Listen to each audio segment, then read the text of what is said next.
Welcome sa aking munting channel pero huwag ka magpaloko sa munting na yan. Dito pinapabukas ko ang mga sikreto na ayaw ipaalam ng iba.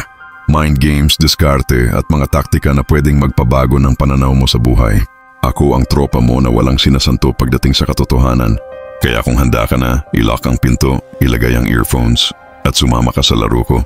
Let's begin! Hindi mo kailangang maging sobrang gwapo para mapansin. Hindi mo kailangang maging milyonaryo para magustuhan.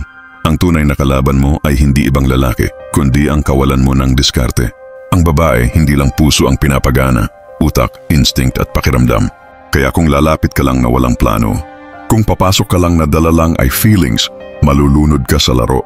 Pero kung lalapit kang kalmado, may direksyon at may disiplina, boss, ikaw ang pipiliin niya kahit hindi ikaw ang pinaka-loud or pinaka-flashy. Sa video na ito, pag-uusapan natin ang mga diskarte at psychological tactics kung paano mo makukuha ang tiwala ng isang babae. Hindi gamit ang yabang, hindi gamit ang drama, kundi gamit ang disiplina ng isang stoic na lalaki. Kalmado pero mapanganib, tahimik pero may kontrol. Tahimik ka lang, hindi ka pa bibo, hindi ka rin pa cute. Pero alam mong may gusto ka sa kanya. At alam mong kung gugustuhin mo, kaya mo siyang mapasayo. Pero hindi basta sa salita, hindi sa yabang, kundi sa diskarte. Boss, ang pagtitiwala ng babae ay hindi agad-agad ibinibigay. Pinaghihirapan yan. At ang pinakamalupit na paraan para makuha mo yon, gamitin ang stoic at strategic mindset.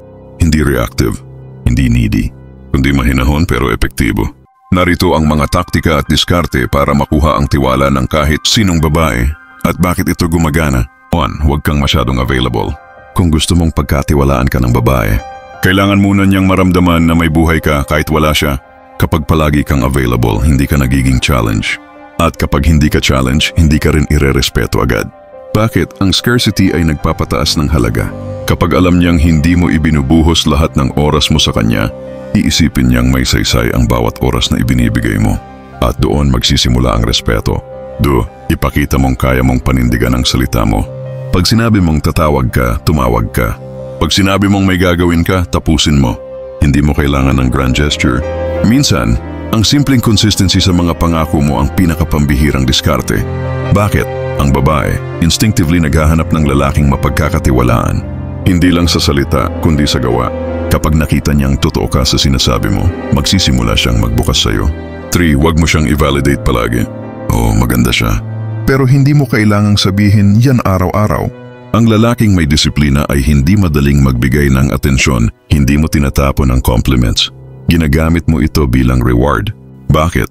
Kapag nasanay siya na lagi mo siyang pinupuri, nawawala ang epekto. Pero kung bibitaw ka ng puri sa tamang oras, lalalim ang impact. At doon mararamdaman niyang totoo ka, hindi lang nagpapa-impress. 4. Ipakita mong kaya mong pakinggan, hindi lang purihin. Ang babae ay madalas naghahanap ng kausap, hindi lang tagahanga. Kapag kaya mong makinig ng walang panghuhusga, doon kanya pagkakatiwalaan. Minsan hindi mo kailangan ng sagot, kailangan mo lang ng tenga. Bakit? Ang trust ay hindi lang nabubuo sa attraction. Nabubuo ito sa emotional safety. Kapag alam niyang safe siya sa'yo, na hindi mo siya ipapahiya, pagtatawanan o pangungunahan, doon mo siya makukuha. 5. Huwag kang magmadali. Kung ang kilos mo ay laging paatake, maiisip niyang may gusto ka lang kunin. Pero kung marunong kang maghintay, hindi mabagal, kundi timely, ipapakita mong hindi ka tulad ng iba. Hindi ka desperado, may halaga ka rin. Bakit? Ang tiwala ay binubuo, hindi hinihingi. At kung marunong kang gumalang sa timing niya, makikita niyang ikaw ay marunong umintindi. At yan ang sikreto para mapasayo ang loob niya. 6. Ipakita mong may direksyon ang buhay mo. Ang babaeng matalino, hindi nabibighani sa gwapo lang.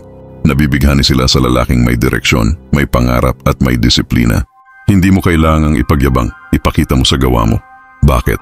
Kapag alam niyang hindi lang siya ang laman ng mundo mo, mas madali siyang magtiwala sa'yo. Dahil alam niyang hindi ka lalambot kapag may problema.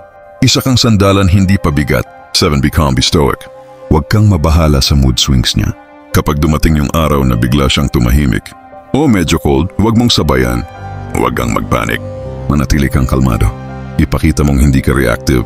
Bakit? Kapag alam niyang hindi ka natitinag sa emosyon niya, dun siya magre-relax. Kasi alam niyang ikaw ang klase ng lalaki na hindi papatol sa drama.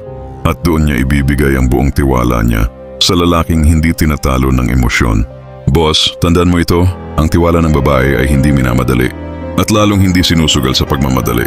Dapat pinapakita mong may backbone ka, hindi ka nagpapadala sa simp behavior. At higit sa lahat, marunong kang maghintay, hindi para magmakaawa, kundi para magpatunay. Hindi ka lalapit para lang manghingi ng puso. Lalapit ka bilang lalaking may disiplina, may direksyon at marunong magpahalaga sa sarili. At doon kusa niyang ibibigay sa iyo ang tiwala at pati sarili niyang mundo. Kung umabot ka dito, isang bagay lang ang malinaw. Hindi ka ordinaryong manonood. Isa kang tunay na mandirigma ng mindset. Dito sa channel na ito, hindi tayo pa-virals lang. Ang goal natin, tibay ng loob, talas ng isip at tahimik na panalo. Kaya kung gusto mong lumalim pa ang diskarte mo sa buhay, mag-subscribe ka na, mag-like, mag-comment. At tandaan mo palagi, hindi sa ingay nasusukat ang lakas ng isang lalaki, kundi sa disiplina sa panahon ng katahimikan. Hanggang sa muli, salamat.